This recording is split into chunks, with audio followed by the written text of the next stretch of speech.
बिगड़ साहब, ये जो रियासत है, रियासतों में लोगों के कुछ कंसर्न्स होते हैं, लेकिन हथियार उठाना तो बिल्कुल भी सही रास्ता नहीं होता। अब अगर हम इन साहब की ज़िंदगी देखें, या से पहले सरफराज मंगल जी साहब की भी मैंने एग्जांपल दी, शंबे की भी एग्जांपल, कि इनकी ज़िंदगी में जब इन्होंने हथियार उठाया फिर हथियार फेंका, उसके दरमियान का जो सफ़र था, अगर ज़िंदगी से कुछ सबक लेना चाहे तो क्या सबक लिया जा सकता है? ये सवाल है कि मैं अली आपकी तरफ भी आऊँगी। जी हाँ, बिल्कुल सही आप कह रही हैं। देखें कि 15 साल ये मिलिटेंसी में इन्वॉल्व रहे हैं और पहले इन्होंने उसको लीड करते रहे हैं बलोच नेशनल आर्मी को, और सब्सिक्वेंटली ये ब्रास जो बनी थी 2018 में, ब्रास एक तंजीम बनाई थी, इंडिया ने रॉ ने बनाई थी, अफगानिस्तान में बनी थी, और इसमें बेसिकली जितने बलोच मिलिटेंट ऑर्गेनाइजेशन थे, BLA, BLF और ये BNA वगैरह शामिल करके उन्होंने बनाया था, और इनका टारगेट था बलोचिस्तान एंड कराची वहाँ पर करना है।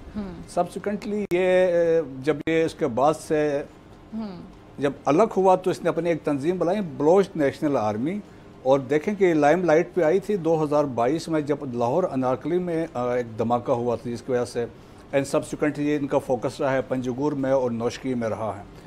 और बाद में ये है कि इसको जो अरेस्ट करने में, देखें रेस्ट क्रेडिट हमें एक चीज़ का देना चाहिए कि हमारे इंटर सर्विसेज इंटेलिजेंस ने इनको बेसिकली पकड़ने के लिए जो क्लासिक ऑपरेशन एक किया, जिसको कहते हैं it was a unique operation, और डिफरेंट जियोग्राफिकल लोकेशंस में ये ऑपरेशन हुआ अक्रॉस द ग्लोब, और सब्सिक्वेंटली ये पकड़ा गया। इट वाज लाइक एक मूवी बनी है हॉलीवुड की, ऑपरेशन फिनाले, जिसमें वो एडोल्फ एक्मैन को अरेस्ट करने के लिए, कैप्चर करने के लिए मोसाद वाले अर्जेंटीना जाते हैं, उनको कैप्चर करते हैं, उनको वहाँ से किडनैप करके लेके जाते हैं और सब्सिक्वेंटली उसको एग्जीक्यूट कर देते हैं। ठीक है। सो क्लासिक है, मतलब किसी वक्त में इस पर एक मूवी बन सकती है। सो हमें क्रेडिट पहले इंटेलिजेंस एजेंसी को देना चाहिए फॉर देयर अचीवमेंट, क्योंकि ISI की अचीवमेंट्स वैसे दे नॉर्मली रिपोर्ट नहीं होती है एंड दे गो अननोटिस। तो एक वो था। जब ये वापस आए हैं, देखें तो इसकी इम्प्लीकेशंस ये हुई कि एक तो जो मिलिटेंट लैंडस्केप था उस पर एक मैसेज किया, ठीक है, और दूसरा एक moral of law enforcing agency से, चाहे वो आर्मी के लोग थे या इंटेलिजेंस एजेंसीज के थे, उनका मोरल भी हाई हुआ।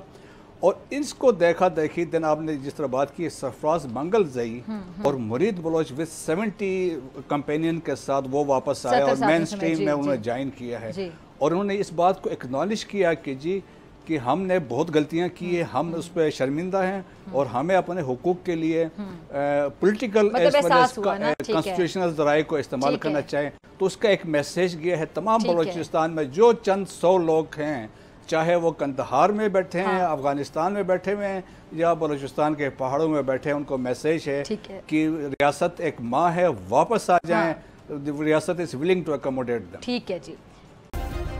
सब्सक्राइब करें और बेल दबाएं ताकि कोई खबर रह न जाए।